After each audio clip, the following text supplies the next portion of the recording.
అంతర్రాష్ట్ర వాహన పన్ను విధానంపై హైకోర్టు మధ్యంతర ఉత్తర్వులు జారీ చేసింది. హామీ పత్రం బదులు బ్యాంకు ఖాతాలో డబ్బును జమ చేయాలని, ఆ డబ్బును దేనికి వాడకూడదని పిటిషనర్లకు సూచించింది. దీనిపై ఆంధ్రప్రదేశ్, తెలంగాణ ప్రభుత్వాలు కౌంటర్లు దాఖలు చేయాలని కోర్టు ఆదేశించింది. విచారణ కొనసాగుతుందని హైకోర్టు పేర్కొంది. జీవో నంబర్ 15 జారీ చేస్తూ ఆంధ్రప్రదేశ్ నుంచి వచ్చే వాహనాలకు అంతర్రాష్ట్ర పన్ను పే చేయాలని చెప్పేసి, ఆంధ్రప్రదేశ్ నుంచి వచ్చే వాహనాలను కూడా ఇతర రాష్ట్ర వాహనాలుగా పరిగణిస్తామని చెప్పేసి, వాళ్ళు ఈ రాష్ట్రంలో ప్రవేశించాలంటే క్వార్టర్లీ ట్యాక్స్ పే చేయాలని చెప్పేసి ఒక జీవో జారీ చేయడం జరిగింది. ఆ జీవో సవాలు చేస్తూ సుమారుగా 250 మంది పిటిషనర్లు హైకోర్టు ధర్మాసనానికి రిట్ పిటిషన్ల ద్వారా చేరుకోవడం జరిగింది. సుదీర్ఘ వాదనలు జరిగిన తర్వాత పిటిషనర్ల వాదనలు తోసిపుచ్చుతూ ఈరోజు ఒక మధ్యంతర ఉత్తర్వులను జారీ చేయడం జరిగింది. మధ్యంతర ఉత్తర్వుల్లో హైకోర్టు స్పష్టమైన తీర్పును ఇస్తూ తెలంగాణ రాష్ట్రానికి వచ్చే, ఆంధ్రప్రదేశ్ నుంచి వచ్చే వాహనాలు ఖచ్చితంగా పన్ను పే చేయాల్సిందే అని చెప్పేసి పేర్కొనడం జరిగింది. అలాగే తెలంగాణ, ఆంధ్రప్రదేశ్ ప్రభుత్వాలను ఈ వ్యవహారం మీద అఫిడవిట్ దాఖలు చేయాలని చెప్పడం జరిగింది. తుది తీర్పుకు లోపడే ఈ యొక్క డబ్బును తీసుకోవాలా వద్దా, వాళ్ళు యూజ్ చేసుకోవాలా లేదా అని చెప్పేసి తుది తీర్పు నిలబెడతామని చెప్పేసి హైకోర్టు ధర్మాసనం స్పష్టమైన తీర్పు. హైకోర్టు తీర్పుపై స్పందించేందుకు ప్రైవేట్ ట్రావెల్స్ తరపు న్యాయవాది వెంకటేష్ ఫోన్ లైన్ లో ఉన్నారు. గుడ్ మార్నింగ్ అండి. Good morning. అంటే కోర్టులో ఇవాళ విచారణ ఏం జరిగింది? ఇంతకు ముందు బాండ్స్ సమర్పించారు కదా, ఇప్పుడు బ్యాంక్ అకౌంట్స్ తెరవని ఎందుకు చెప్పింది? ఇదివరకే కోర్టులో విచారణ కొనసాగించడం జరిగింది. ఈ రోజు మధ్యంతర ఉత్తర్వులు జారీ చేయడం జరిగింది. వెంకటేష్ గారు, వీళ్ళు వచ్చేసి ఈ ఇతర రాష్ట్ర వాహనాలనే పన్ను తీసుకోవడానికి అవకాశం ఉంది. చెప్పండి. హలో, చెప్పండి వెంకటేష్ గారు, మీరు లైన్ లోనే ఉన్నారు, చెప్పండి. అంటే దీనివల్ల ప్రైవేట్ వాహనదారులకు లాభమా నష్టమా? ఏదైతే జారీ చేయడం జరిగిందో దాన్ని సస్పెండ్ చేయాలని చెప్పేసి తెలంగాణ ట్రాన్స్పోర్ట్ సంబంధించిన వివిధ రకాల సుమారుగా 200 మంది పిటిషనర్స్ కోర్టుకు రావడం జరిగింది. అందులో భాగంగా గత 4 రోజుల విచారణలో భాగంగా ముందుగా కోర్టు స్వచ్ఛమైన మధ్యంతర ఉత్తర్వులు జారీ చేస్తూ సుమారు 80 మంది కోర్టుకు వస్తారు. కాబట్టి టెక్నికల్ ప్రాబ్లం వల్ల మనకు మాట్లాడలేకపోయాం. ఇక ఇదే విషయంపై మనతో పూర్తి సమాచారం అందించడానికి మా కరెస్పాండెంట్ దామోదర్ సిద్ధంగా ఉన్నారు లైవ్ లో. Damodar, over to you.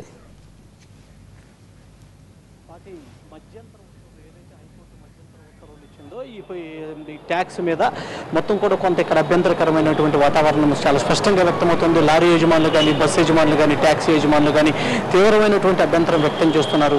అయితే మధ్యంతర ఉత్తర్వులు, 2 రాష్ట్రాలకు సంబంధించినటువంటి ఉత్తర్వులు లారీ యజమానులు బాగు చేసేలా ఉంటాయని చెప్పేసి వాళ్ళంతా కూడా భావించిన క్రమంలో ఈ మధ్యంతర ఉత్తర్వులు అసలు ఏ విధంగా ఉన్నాయో ఏపీ లారీ ఓనర్స్ అసోసియేషన్ కార్యదర్శి ఈశ్వరరావు గారు ఉన్నారు.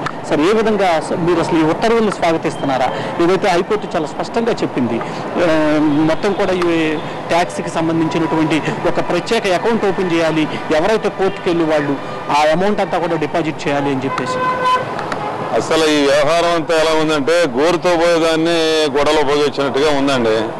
ఇది మరి తెలంగాణ ప్రభుత్వం ఈ 1/4/2015 నుంచి ఈ ఎంట్రీ ట్యాక్స్ వసూలు చేసే విధానం చాలా అన్యాయం, ఇది అక్రమం.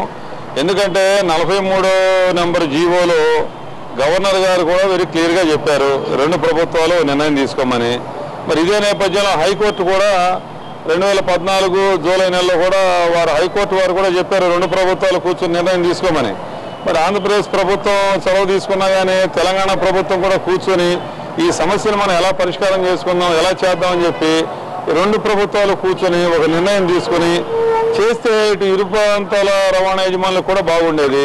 మరి అలా కాకోకుండా ఈ తెలంగాణ ప్రభుత్వం ఏకపక్షంగా ఒక నిర్ణయం తీసుకుని మరి దాని మీద కొంతమంది మిత్రులు వాళ్ళందరూ కూడా మళ్ళీ హైకోర్టుకు వెళ్ళటం, ఈ ఎంత గందరగోళంలో ఇప్పుడు కొంతమందికేమో ఇప్పుడు పిటిషనర్ వేసిన పిటిషనర్స్కి మాత్రం వారు కట్టే పన్నుని ప్రత్యేక ఖాతాలో పెట్టమని చెప్పి మన హైకోర్టు ధర్మాసనం చెప్పింది.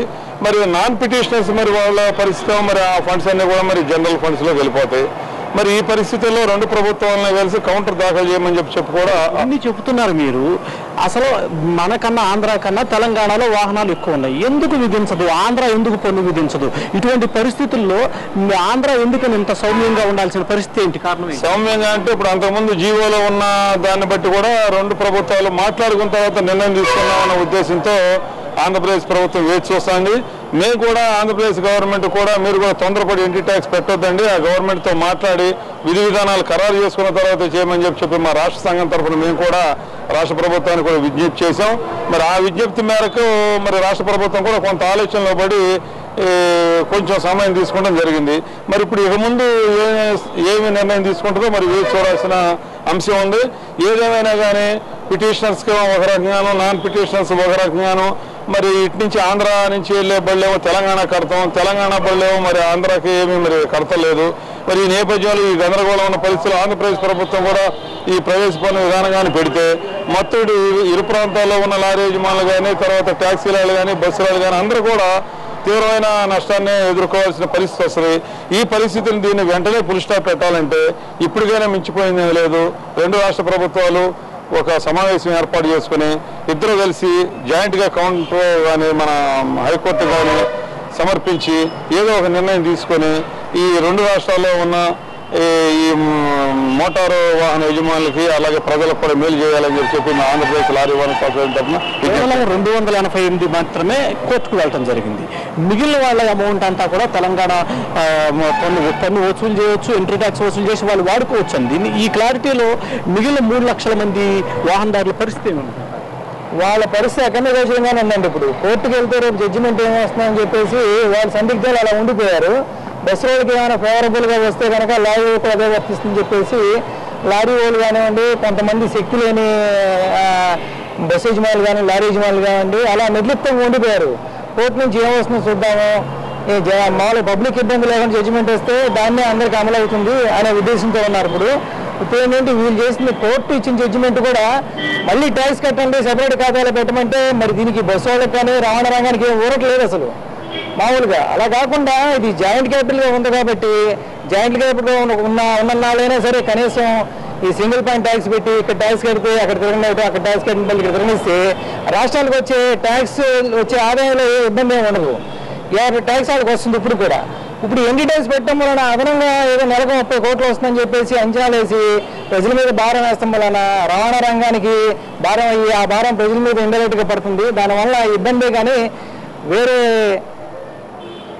కానీ మామూలుగా లారీ యజమానులకు కానీ రవాణా రంగానికి కానీ ఎట్లాంటి ఉపయోగం లేదండి. ఇది అధిక భారాన్ని బైఫర్గేషన్ చేస్తాం వలన ఒక నష్టం అయితే ఇప్పుడు ఈ రవాణా రంగం మీద అధిక భారం పడుతుంది మామూలుగా. ఇది దాదాపుగా ఇక్కడ ఉన్నటువంటి పరిస్థితి మనం చూస్తూ ఉన్నాం. వీరందరూ కూడా ఏదైతే హైకోర్టు మధ్యంతర ఉత్తర్వులు ఇచ్చిందో ఆ మధ్యంతర ఉత్తర్వుల పట్ల మాత్రం చాలా ఆవేదనతో ఉన్నారు. రెండు రాష్ట్రాలు ఇప్పటికైనా సరే కూర్చుని సమన్వయంతో ఆలోచించాలని చెప్పేసి కూడా లారీ యజమానులు కానీ, ట్యాక్సీ యజమానులు కానీ, బస్ ఆపరేటర్లు కానీ కోరుతున్నారు. Swathi, thank you Damodar. Bulletin short break తీసుకుందాం. Stay tuned to NTV.